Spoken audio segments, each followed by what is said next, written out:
Bienvenue, jour 18 pour passer à l'action avec la Bhagavad Gita.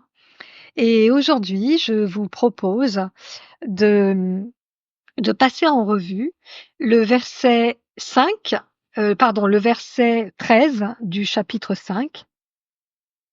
Quand elle a renoncé par l'esprit à tout acte, l'âme incarnée demeure aisément d'elle-même, dans la cité aux 9 portes. Elle n'agit pas plus qu'elle ne fait agir. En fait, en renonçant mentalement à toutes les actions, le maître du soi réside heureux dans son corps. Son corps qui est comme une cité aux 9 portes, sans agir ni faire agir. Qu'est-ce que ça veut dire?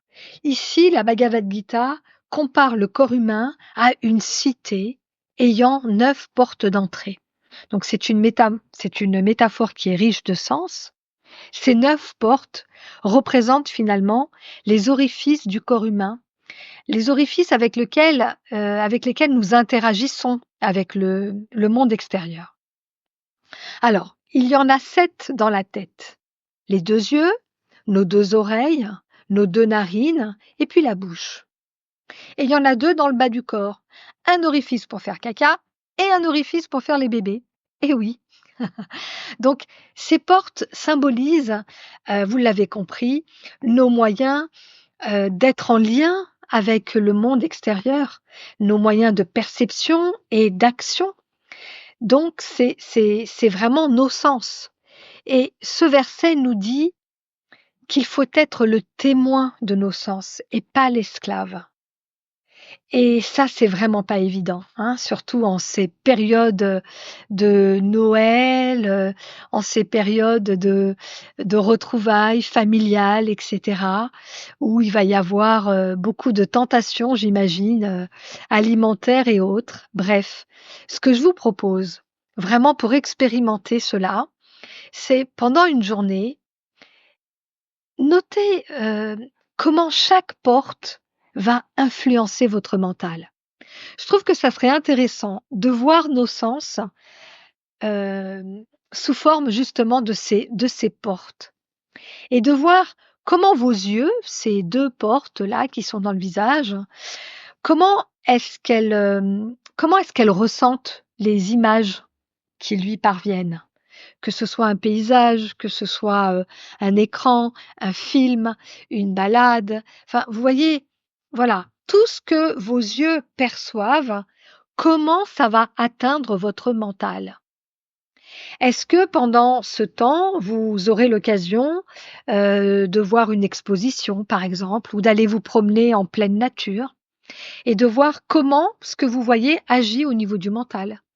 Ou au contraire, si vos yeux sont tournés vers d'autres choses, comment ça va agir au niveau du mental? Si on prend les oreilles, quels sons vont perturber ou quels sons vont apaiser votre mental? Essayez de rester à l'écoute. Alors c'est vrai que je vous propose de le faire sur une journée, mais vous avez compris, c'est juste l'idée.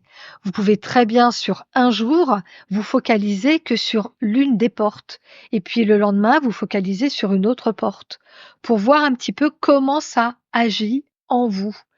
Et puis je vous laisse évidemment le soin d'aller explorer les autres portes. Voilà, je ne rentrerai pas dans plus de détails, mais je pense que c'est très intéressant de voir le fonctionnement du corps humain, nos sens finalement, ils sont vraiment là pour nous aider à guider nos actions.